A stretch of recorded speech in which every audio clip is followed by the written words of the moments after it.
Vamos a la palabra del Señor. Vamos a ir al Salmo 141. Solo vamos a leer un versículo.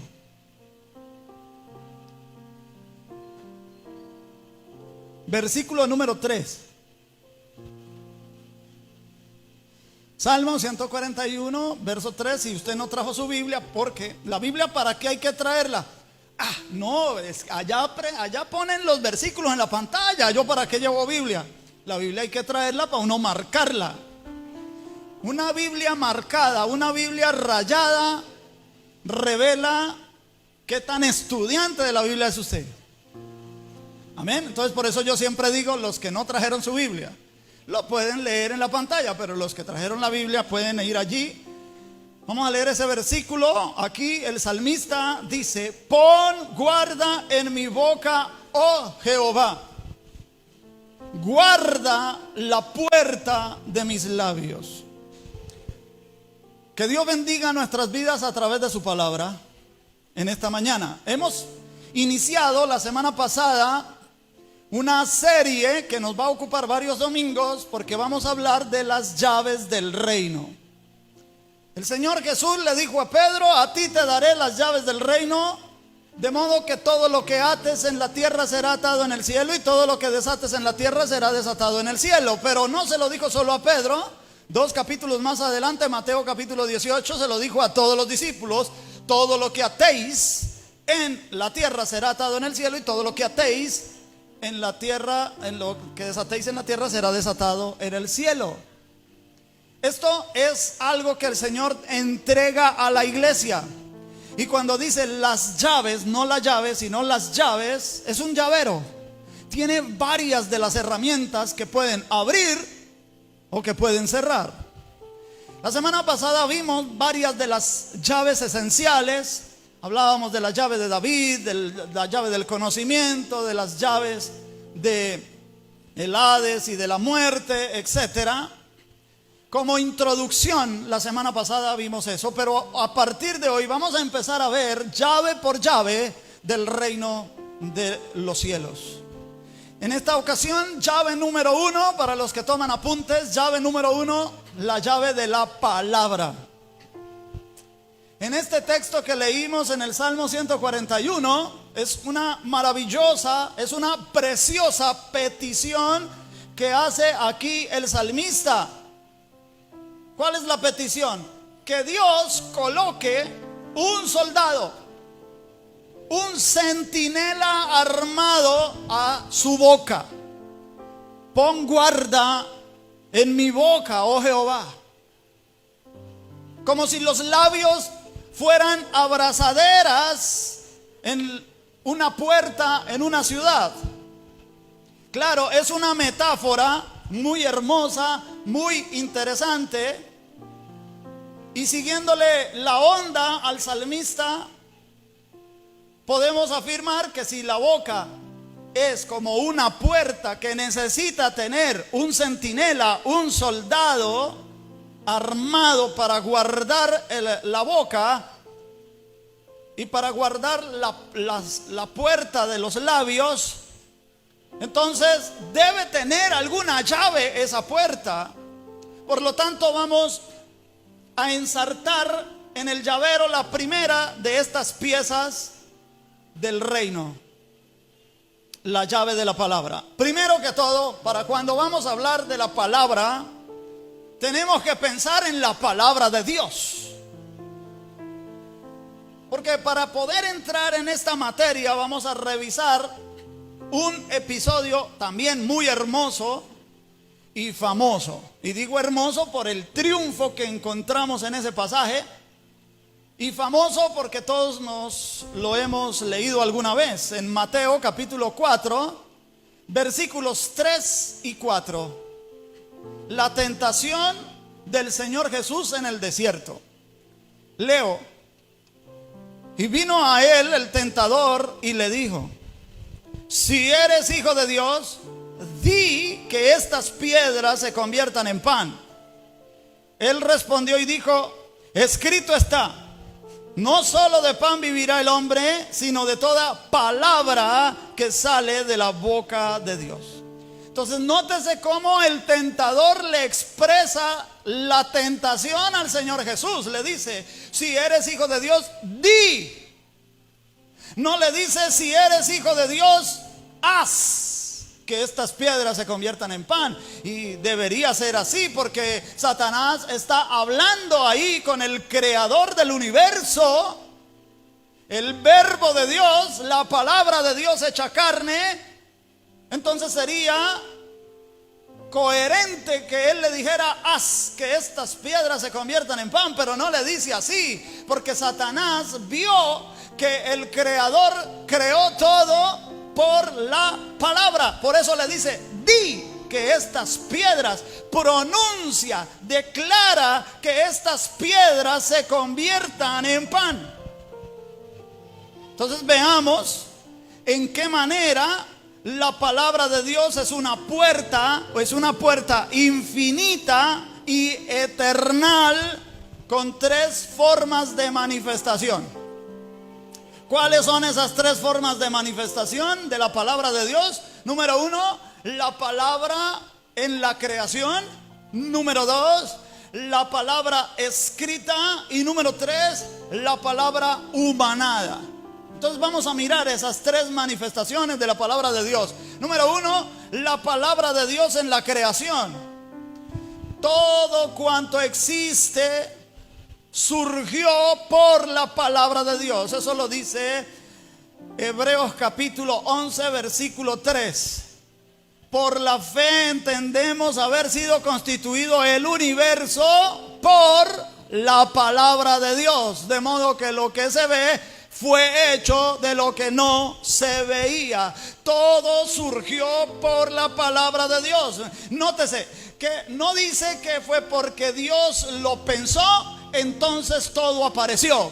No fue porque Dios lo planificó, entonces apareció. Claro que Dios lo pensó y claro que Dios lo planificó, pero eso no fue lo que hizo surgir la creación. Lo que hizo surgir a la creación fue cuando Dios habló. Entonces, usted puede leer en Génesis, para hacer rápidamente un recorrido, el primer capítulo, y en el verso 3 dice, y dijo Dios, sea la luz. Y luego dice el verso 5, a la luz llamó día. En el verso 6, y dijo Dios, haya expansión en medio de las aguas. Verso 8, y llamó Dios a la expansión cielos. Verso 9, dijo también Dios, júntese las aguas que están debajo de los cielos. Verso 10, y llamó Dios a lo seco tierra. Verso 11, después dijo Dios, produzca la tierra hierba verde. Verso 14, y dijo luego Dios, haya lumbreras en la expansión de los cielos. Verso 20, y dijo Dios, produzcan las aguas seres vivientes. Verso 22, y Dios los bendijo diciendo, fructificad y multiplicaos. Verso 24, luego dijo Dios, produzca la tierra seres vivientes, etc. Todo fue por medio de que Dios dijo, que Dios haya pronunciado. Y aquí hay una grandiosa demostración de cómo todo lo que ha sido creado lo fue precisamente por órdenes orales, mediante las declaraciones que surgieron de la propia boca de Dios. Y para la culminación de ese proyecto creativo, en el versículo 26 de Génesis 1, entonces dijo Dios, hagamos al hombre. Toda la creación entonces depende de la palabra de Dios, de lo que Dios dice, de lo que Dios habla, de lo que sale de la boca de Dios. Todo es sustentado por eso. La palabra de Dios pues produjo la creación. Número 1. Número 2, la creación la palabra escrita.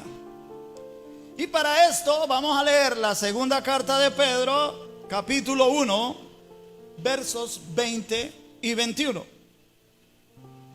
Segunda de Pedro 1, 20 y 21. Dice la palabra del Señor: entendiendo primero esto, que ninguna profecía de la Escritura es de interpretación privada, porque nunca la profecía fue traída por voluntad humana, sino que los santos hombres de Dios hablaron siendo inspirados por el Espíritu Santo. ¿Qué nos está diciendo esto aquí?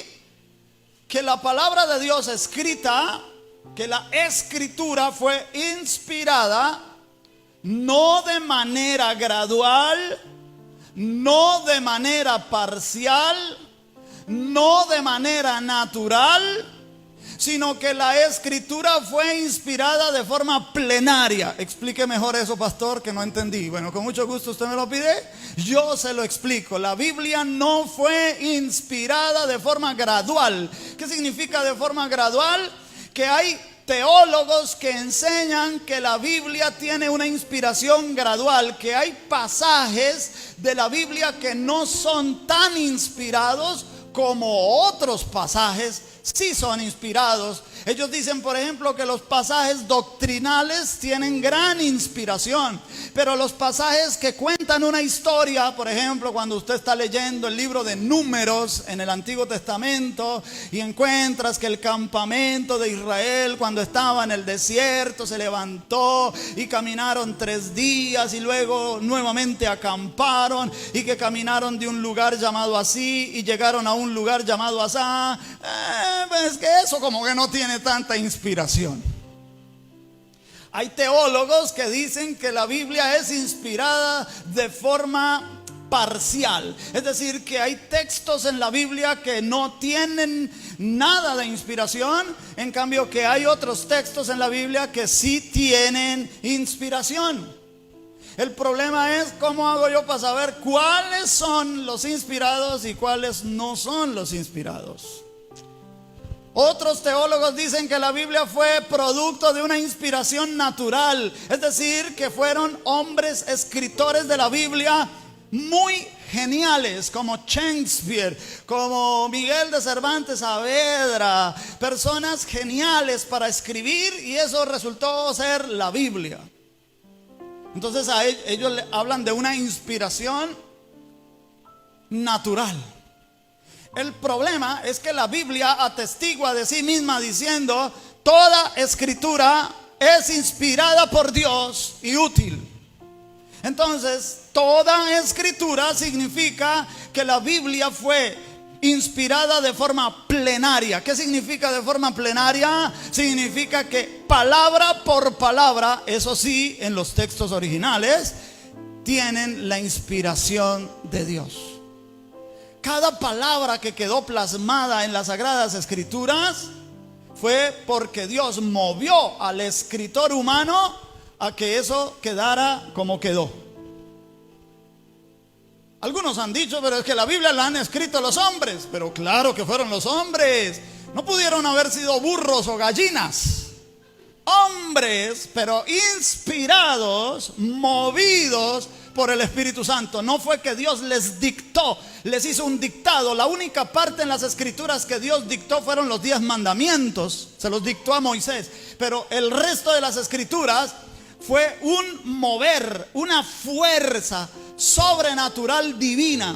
En otras palabras, el Espíritu Santo moviendo al escritor para que escribiera tal como quedó.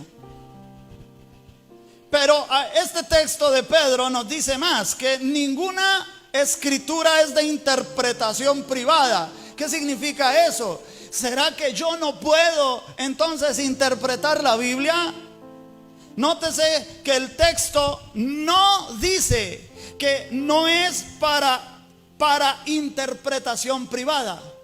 No dice que es para interpretación privada, sino que dice que no es de interpretación privada. ¿Y eso qué significa? Significa que cuando Dios estaba inspirando al escritor, vamos a decir, un profeta, el profeta Jeremías, Dios lo estaba moviendo a escribir una profecía. Y esta profecía Jeremías estaba escribiendo, Lo que Jeremías escribió no fue producto de una escuela teológica de Jeremías, no fue producto de una interpretación privada de Jeremías. Es decir, que la Biblia tal como quedó no es el producto de las interpretaciones personales de los escritores bíblicos. La Biblia no fue compuesta por el Espíritu Santo a través de esos escritores en diferentes escuelas de pensamiento. Pero sí se puede interpretar lo que está escrito. Así que muchas veces nosotros entendemos mal lo que está escrito. Y para no entender mal y para no caer en errores doctrinales de mal entendimiento, necesitamos interpretarla y tenemos reglas de interpretación. Y luego enseñamos estas reglas de interpretación para que cada uno, con la ayuda también del Espíritu Santo, pueda entender correctamente la Biblia. De manera que tenemos a la palabra de Dios en la creación, tenemos la palabra de Dios escrita, pero también tenemos la palabra de Dios humanada. Para ello vamos a ir a San Juan, capítulo 1, vamos a leer verso 1 hasta el 3.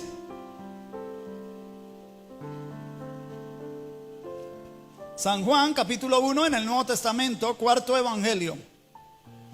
Mateo, Marcos, Lucas y Juan. Y luego vamos al capítulo 1, verso 1 al 3.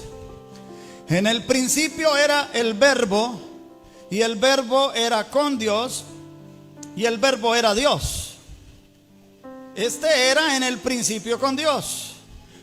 Todas las cosas por Él fueron hechas, y sin Él nada de lo que ha sido hecho fue hecho. Entonces, así como hay una palabra de Dios en la creación, por la cual toda la creación surgió, y también está la palabra de Dios escrita, a la que nosotros tenemos acceso, también está la palabra de Dios encarnada, porque aquí en estos 3 versículos de Juan nos habla de un verbo, y vamos a descubrir que ese verbo es una persona. Versículo 14, Juan 1:14. Dice, y aquel verbo, ese que habla el verso 1, el verso 2, el verso 3, aquel verbo fue hecho carne y habitó entre nosotros, y vimos su gloria como del unigénito del Padre, lleno de gracia y de verdad. Notes entonces que el unigénito del Padre, ¿quién es? Jesucristo. Él es el verbo de Dios. En el verso 1 al 3 dice que por Él fueron hechas todas las cosas, porque Él es la palabra de Dios. Ahora esa palabra de Dios, la que creó este universo, se hizo carne, habitó entre los hombres, y los hombres pudieron ver su gloria, gloria como del unigénito del Padre, lleno de gracia y de verdad. Y hoy por hoy nosotros también podemos ver la gloria de la palabra humanada a través de la palabra escrita. Cada que usted se sumerge en las Sagradas Escrituras y lee sobre las enseñanzas de Jesucristo, usted está viendo el carácter del verbo de Dios. Otra cosa, la palabra de Dios es tan poderosa que la palabra de Dios puede traer milagros a la vida de alguien tan solamente por oírlas con fe. Porque si la palabra de Dios es tan poderosa como para haber traído a la existencia todo este universo, claro que es poderosa para hacer lo que deba hacer en la vida de la persona que la oiga con fe.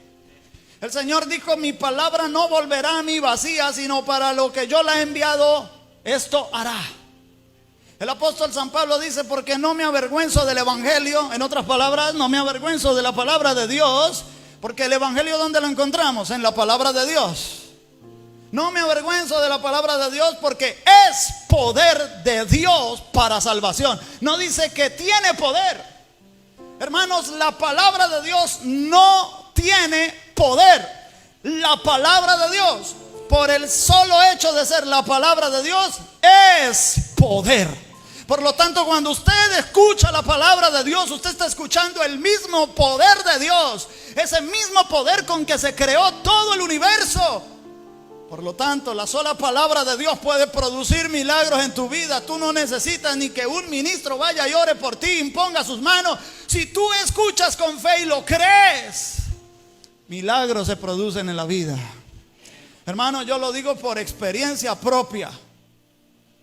He recibido milagros en mi vida, milagros en mi vida. Cuando yo he escuchado la palabra de Dios a través de otra fuente humana y la he oído con fe. El problema es, hermanos, que hay un combate dentro de nosotros entre la fe y la duda. ¿Por qué la duda sigue arraigada en nosotros? Porque todavía nosotros tenemos esta carne. Y esta carne fue entrenada para la supervivencia biológica.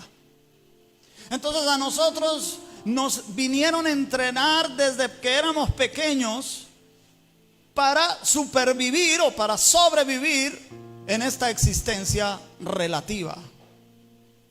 Entonces tenemos que aprender a caminar, tenemos que aprender a hablar, tenemos que aprender a llevar la cuchara a la boca, tenemos que aprender a bañarnos solitos, tenemos que aprender a vestirnos solitos, tenemos que aprender a amarrarnos los zapatos solitos. Todo lo tenemos que aprender. Tenemos que ir a la escuela, recibir formación académica. Todo lo debemos aprender.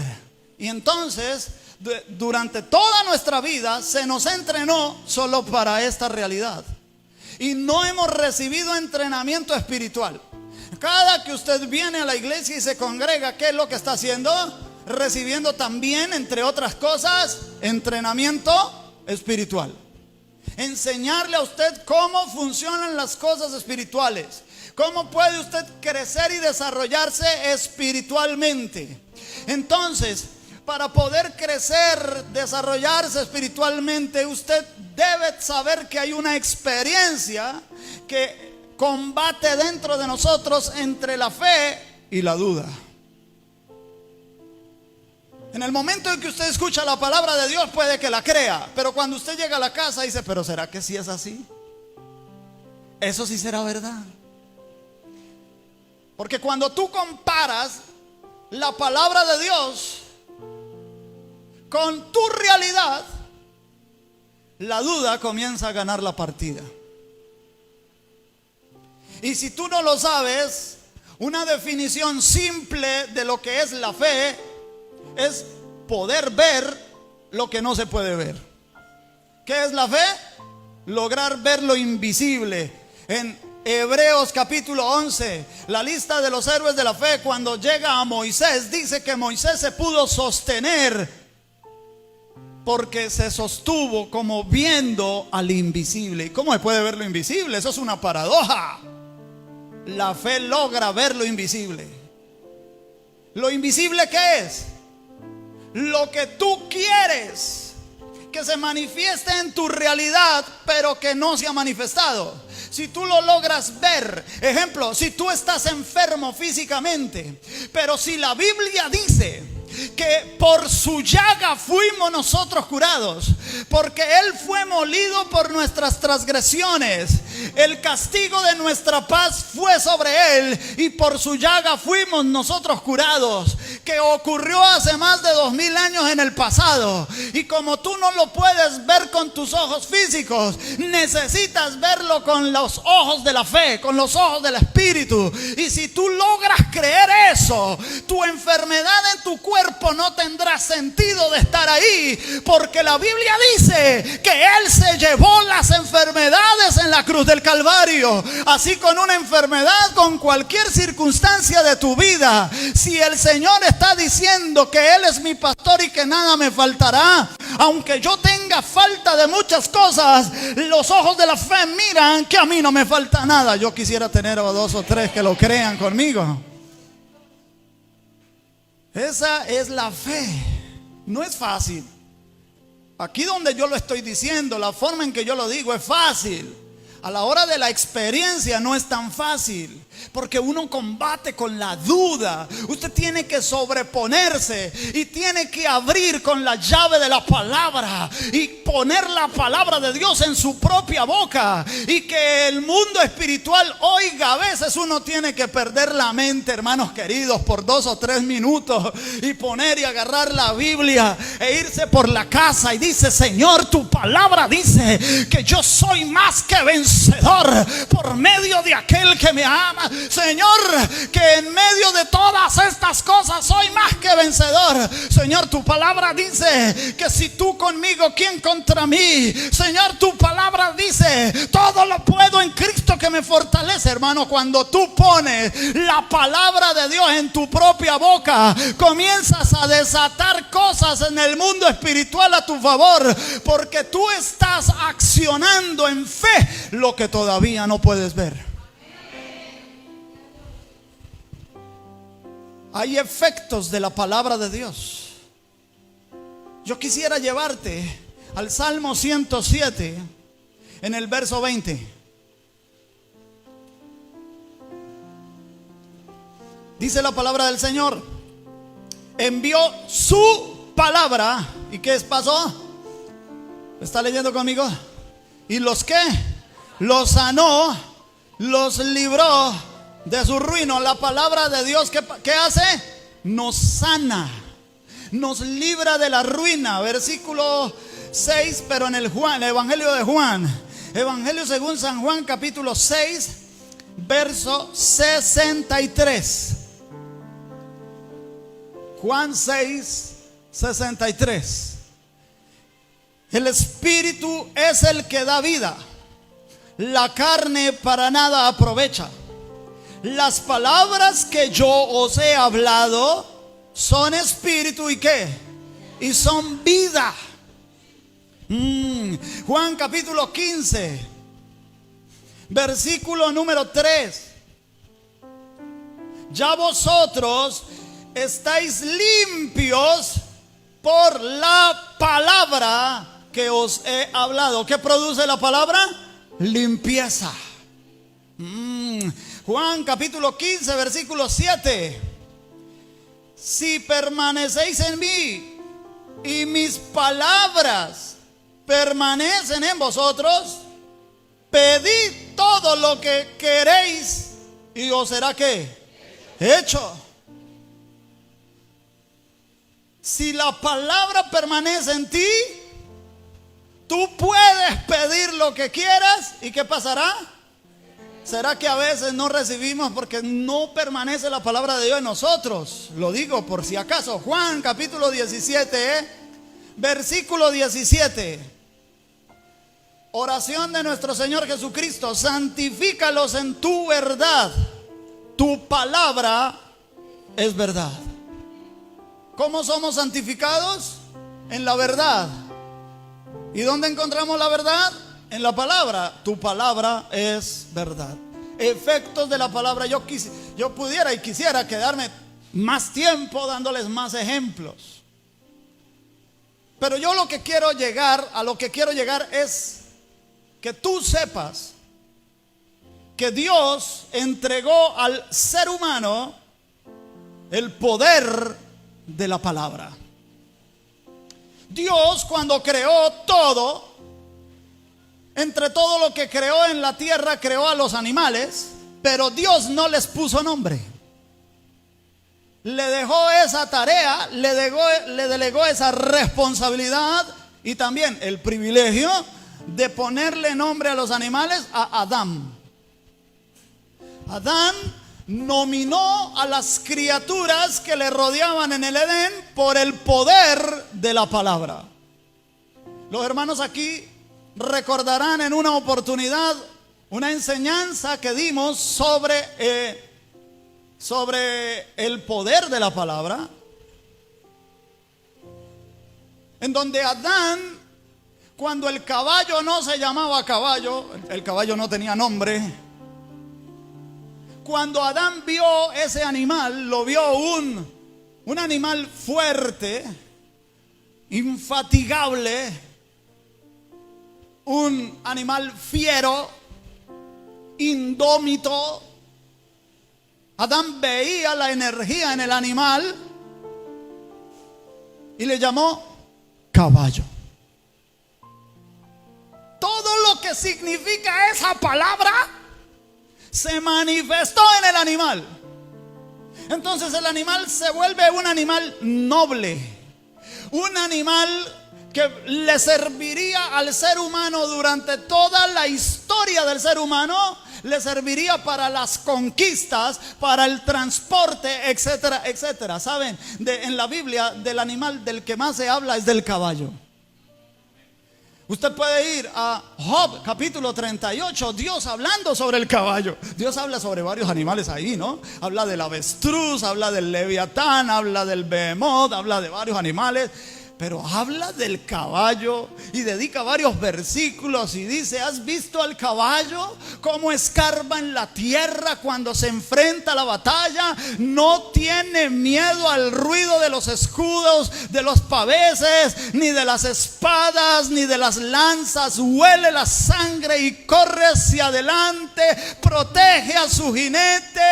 Es un animal noble. El soplido de su nariz, el resoplido de su nariz es formidable. Dice Dios eso de un animal. De hecho, el Señor Jesucristo, cuando venga por segunda vez, va a venir sobre un caballo blanco. ¿Por qué? Porque Adán, el día que le dijo al caballo que se llamaba caballo, tú te llamarás caballo, todo el significado de esa palabra se manifestó en el animal. Cuando Adán vio la tortuga y vio la energía de la tortuga, le llamó tortuga. ¿Sabe usted cómo se dice tortuga en hebreo? ¿No? Se dice tortuga. Así se dice tortuga. Porque los nombres que Adán le dio a los animales permanecen hasta hoy. Ese es el poder de la palabra. Los animales no fueron dotados con ese poder. Los animales no hablan. Solamente el ser humano puede plasmar lo que piensa, puede plasmar lo que siente, puede plasmar lo que quiere con palabras que salen de su boca, con su propio aliento. Porque el hombre fue creado a imagen y semejanza de Dios. Hay solamente dos maneras de accionar la llave de la palabra en el ser humano. Solo dos maneras de accionar la llave. Hacia un lado o hacia el otro se puede abrir la puerta. ¿Cuáles son esas dos maneras de accionar la llave? La bendición o la maldición. ¿Hacia qué lado abrirás tú la puerta de la palabra? ¿Hacia qué lado tú la estás abriendo? ¿Cuál es el conducto regular con que tú generalmente hablas a diario? ¿Con bendición o con maldición? Paso derecho, paso derecho, paso derecho. Proverbios capítulo 10, versículo 6. Proverbios 10, verso 6 dice: hay bendiciones sobre la cabeza de ¿quién? Del justo, pero violencia cubrirá la boca de los impíos. La primera parte de este texto, ¿qué dice? Hay bendiciones, está en plural, ¿verdad? Bendiciones sobre la cabeza del justo. En otras palabras, cada que alguien reconozca que tus acciones son justas, hablarán bien de ti. Porque ¿qué es bendición? Bien decir. Bendecir es bien decir. Cuando la gente habla bien de ti, te está bendiciendo. ¿Y por qué la gente va a hablar bien de ti? Porque ve tu conducta, ve que tú te comportas de forma recta, de forma correcta, de forma justa. Lo contrario también es verdad. Si la gente ve que tú no te comportas justamente, que tú no practicas la justicia, que eso no hace parte de tu personalidad, entonces la gente va a decir mal de ti. Mal decir. decir mal, hablar mal. Cuando la gente habla mal de ti, te está maldiciendo. Ahora, habrá gente que siempre hable bien y gente que siempre va a hablar, es normal. Hay que preguntarle al Señor Jesús. Había gente que hablaba bien, había gente que hablaba mal. Pero la gente que habla mal de ti, sin que tenga un motivo que tú le hayas dado, el problema es de la persona. Porque aquí te voy a enseñar algo sobre la maldición y sobre la bendición. Cuando alguien bendice a otro, sin importar el nivel espiritual de la otra persona, repercute en la persona, porque este proverbio dice: bendiciones sobre la cabeza del justo. Por el solo hecho de ser justo, bendiciones reposan sobre su cabeza. Mientras que para la maldición, si alguien maldice a otra persona, y si a la persona a la que está maldiciendo tiene un nivel espiritual más alto, esa maldición se devuelve a la persona que maldice. No sé si me estoy dando a entender. De tal modo que un brujo, si maldice a un creyente y el creyente tiene un nivel espiritual por debajo del brujo, porque el brujo ayuna más que el creyente, porque el brujo hace sus cosas en la madrugada y el creyente duerme hasta tarde. Pasa. Pues esa maldición de ese brujo repercutirá en la vida de ese creyente. El creyente está descuidado, el creyente no ora, el creyente no tiene prácticas espirituales, se congrega cada que se cae una casa. Pero si el brujo lanza una maldición contra alguien que tenga un nivel espiritual más alto que él, se devuelve la maldición. Es más, el brujo cuando ve entrar al cliente y dice: necesito que le vaya mal a esta persona porque no sé qué, porque si sé cuándo, el brujo sabe, si esa persona tiene un nivel mayor que él, dice: no le puedo ayudar. Váyase para donde la señora fulana, o lo manda para donde otro brujo. Sí, hermanos, ellos lo saben. Ellos lo saben.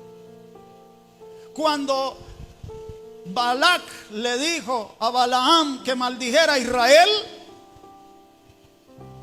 cada vez que se ponía frente a una posición alta Balaam para maldecir a Israel, no podía. No podía. Hermanos, entonces esto es importante. Cuando usted en su casa tiene un ambiente de bendición, ¿qué es tener un ambiente de bendición? En su casa no hablan mal de nadie. En su casa no tienen un ambiente enrarecido por música secular. Que de vez en cuando me gusta un reggaetoncito que hay por ahí. Ay, el fato, un bolerito, un vallenatico. De vez en cuando, hay 5 minuticos que dura el vallenato. Ay, no hace daño. Pero se enrarece el ambiente en su casa, mi querido hermano. Porque la fuente de esa canción no es espiritual. Son energías que viajan en la casa. Si en esa casa las personas de esa casa son chismosas y mantienen hablando mal de todo, del vecino, del frente, del lado y el del hermano de la iglesia, ahí no hay ambiente de bendición. En el momento que le lancen una maldición a esa casa, la maldición llega y se queda. ¿Por qué? Porque todo necesita de un ambiente para crecer, para sustentarse, para desarrollarse, para fructificar. Tú no puedes llevar un palo de yuca y sembrarlo allá en la sabana de Bogotá porque allá hay buena tierra, pero ese palo de yuca se seca porque no es el ambiente, allá no produce. Y tú no puedes traerte una mata de papa y sembrarla aquí en los llanos porque aquí también hay buena tierra, pero esa mata de papa se seca. Aquí no es el ambiente. Usted saca un pescado del agua, se muere porque lo saca de su ambiente. Hace años escuchábamos la noticia de un hombre que traficaba con especies animales exóticas y llevaba desde del Amazonas y lo encontraron en el Catatumbo. El Catatumbo también es una zona selvática. Lo cogieron con 300 ranitas que solo se encuentran en el Amazonas. Unas ranitas pequeñitas de color amarillo con negro que segrega una sustancia que es muy fuerte, muy poderosa. Y varias de esas ranitas ya estaban muertas. En el viaje se murieron porque la sacaron de su ambiente. Todo necesita de un ambiente para prosperar, para desarrollarse, para crecer y para fructificar. Entonces, si la maldición llega a un lugar en donde hay maldición, ese es su ambiente. Encontró su ambiente, entonces va a prosperar en la maldición, va a crecer la maldición, se va a desarrollar la maldición y va a dar fruto la maldición. Hay familias que están rodeadas de maldición, aunque sean creyentes, porque no mantienen ambiente de bendición en sus casas. Cánsate de eso. Tienes que romper eso y tienes que empezar a propiciar ambiente de bendición en tu casa. Porque aunque te lancen una palabra de maldición, cuando la maldición llegue y encuentre un ambiente de bendición, no es su ambiente. Entonces la maldición se muere. Y aunque en la casa se sienta enrarecido por un día, el ambiente al otro día se normaliza. Porque la maldición se muere. La maldición se muere en donde hay un ambiente de bendición. Muchas veces a uno, dele el aplauso al Señor, para el Señor, para el Señor. Lo contrario también es verdad. Muchas veces a uno lo invitan a orar a una casa en donde hay un enfermo.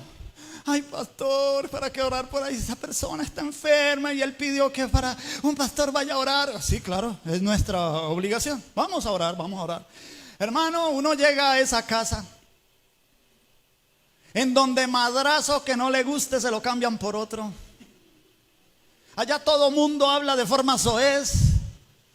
Allá todo mundo dice groserías. Además de eso, todo mundo habla mal de todo el mundo. Además, allá hay borrachera, hay infidelidades, hay de todo. En esa casa se practica el mal. Y uno llega, ora por el enfermo y de paso pues aprovecha uno y ora por toda esa familia. Señor, bendice esta casa, Señor, bendice esta familia. Y entonces se va uno se va y queda la gente. Ay, tan bonito. Ay, ese pastor vino y oró y aquí se sintió tan lindo. Ay. Al otro día se muere la bendición, porque no es el ambiente para que la bendición progrese. No sé si me estoy dando a entender. ¿Para qué lado vas a abrir tú la puerta? Además, por otro lado está la violencia verbal. En ese salmo dice: pero violencia cubrirá la boca de los impíos. Voy a leer el capítulo 13 de Proverbios, verso 3. Proverbios 13:3. El que guarda su boca, guarda su alma. Mas el que mucho abre sus labios tendrá ¿qué? Calamidad. Calamidad, ruina, retribución de los que hablan ligerezas. La Biblia dice que de toda palabra ociosa darán cuenta los hombres. Y por nuestras palabras seremos justificados o seremos condenados. La palabra tiene un poder. El poder de la palabra. La palabra de Dios hecha hombre, Jesucristo, nos ilustra cómo usar esa llave. Cómo usar esa llave de forma correcta. Mire, Jesús nunca hizo un milagro en silencio. Nunca hizo un milagro por telepatía. Nunca hizo un milagro por control mental. o por meditación trascendental. Todos los milagros que hizo el Señor Jesús se dieron a través de la palabra, a través de órdenes orales. Voy a leer un ejemplo, San Marcos capítulo 1, verso 23 y verso 24, aunque voy a leer hasta el 26, pero leamos primero el 23 y el 24. Dice: pero había en la sinagoga de ellos un hombre con espíritu inmundo, que dio voces diciendo, yo me lo imagino que era así más o menos, un hombre con espíritu inmundo, tú lees ahí, ¿cierto? Pero yo no me lo imagino que él dijo, él dijo, ¿qué tienes con nosotros, Jesús Nazareno? ¿Has venido para destruirnos? Sé quién eres, el Santo de Dios. Sin embargo, Jesús no entabló ningún diálogo con el Espíritu. No se puso a decir, mijo, ¿y usted dónde me conoce? Oye, ¿dónde es que te he visto? Sin vergüenza, estás ahí del muchacho.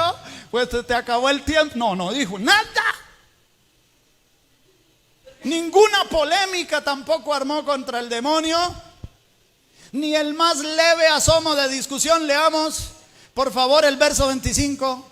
Verso 25. Pero Jesús le respondió diciendo, cállate y sal de él. Como quien dice, no te permito que hables, porque tú, espíritu inmundo, utilizas la palabra para maldecir. En el verso 26, y el espíritu inmundo, sacudiéndole con violencia y clamando a gran voz, a mí me parece que el original lo que dice, emitiendo un chillido.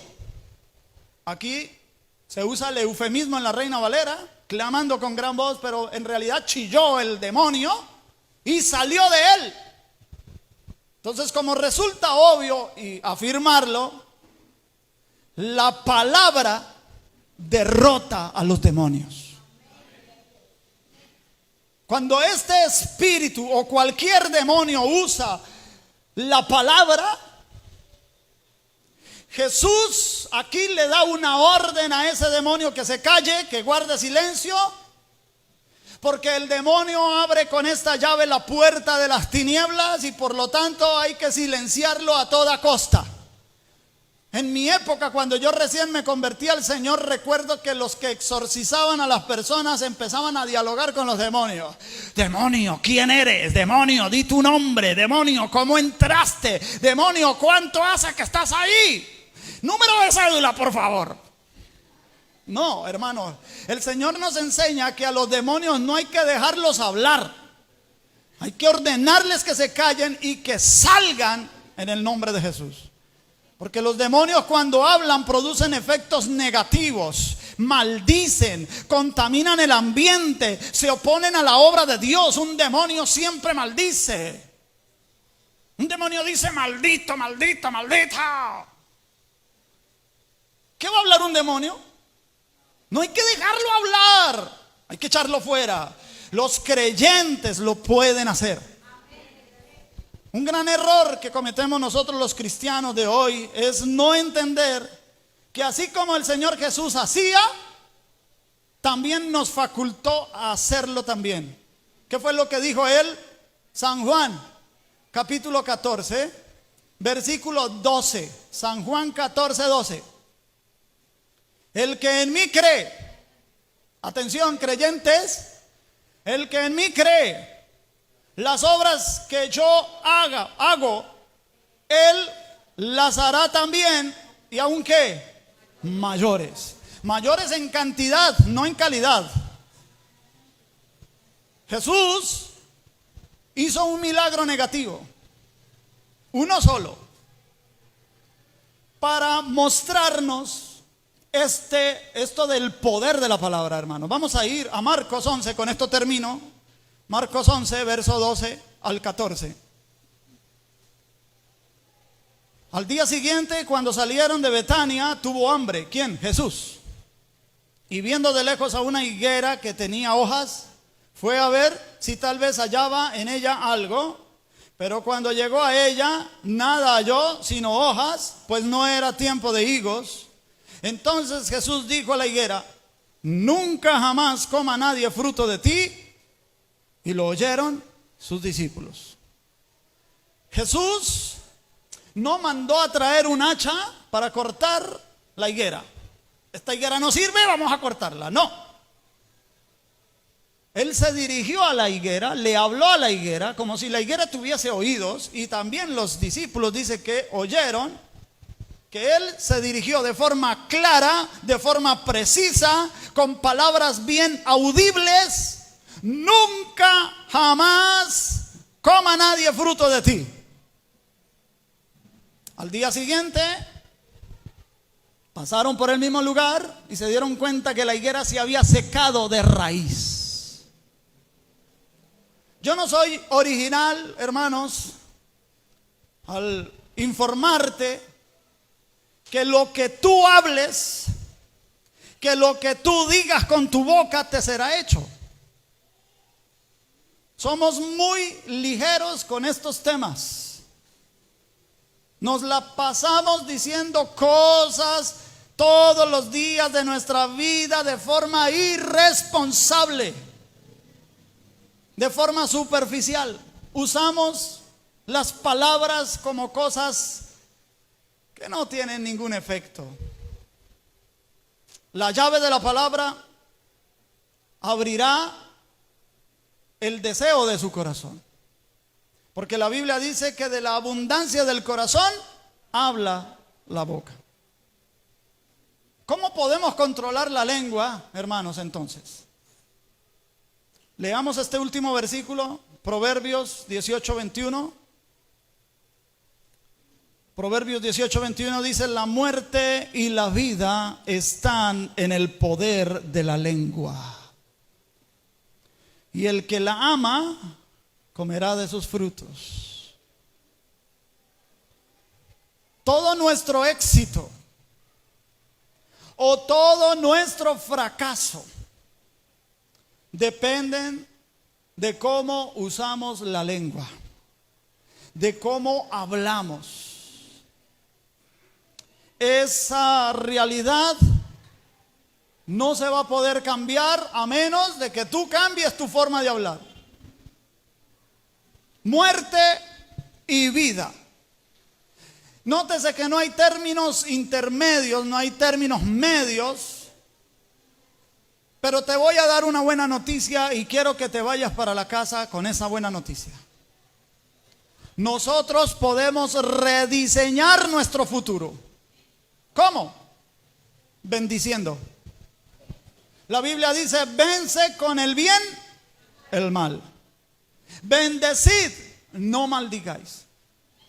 No te prometo que las cosas que ya pasaron cambian, no. Pero si en tu presente tú determinas que vas a rediseñar tu futuro, hablando adecuadamente, vas a hablar bien del lugar del trabajo, vas a hablar bien de la empresa, vas a hablar bien de los clientes, aunque algunos de ellos le quedó este pescuezo, pero no he dicho nada, ¿no? Vas a hablar bien de los vecinos, aunque algunos de ellos el pescuezo, pero bueno, vamos a bendecir los vecinos. Vamos a bendecir los hijos, vamos a bendecir al cónyuge, vamos a bendecir a la suegra, a bendecir la suegra, gloria a Dios, hay que bendecirla. Bendiciendo, mis queridos hermanos, quiero dar una palabra. Si lo que hemos hablado esta mañana es verdad, que lo es, entonces quiero darte una palabra y espero que la escuches con fe, en el nombre de Jesús. Porque ya esta mañana el Espíritu Santo ha ministrado, pero quiero que te vayas con esto. Iglesia, y te lo digo en el Espíritu, todo lo que ha servido para mal en tu vida, hasta hoy, escúchame bien, hasta hoy, cambiará a partir de mañana. Pero si a partir de hoy comienzas a bendecir, si tú te comprometes a cambiar tu forma de hablar, en el nombre de Jesucristo, nombre que es sobre todo nombre, yo declaro sobre ti que tu futuro cambiará, que todo lo que te ha servido para mal se transformará en bien en el nombre de Jesús. En el nombre de Jesús. Y dile al Señor lo mismo que dijo David: pon guarda en mi boca, oh Jehová, guarda la puerta de mis labios. Determina en tu corazón: a partir de hoy voy a bendecir incluso a aquellos que no se lo merecen, pero el bien va a ser para ti. Tenemos la mente de Cristo, hermanos. Usemos el poder de la palabra.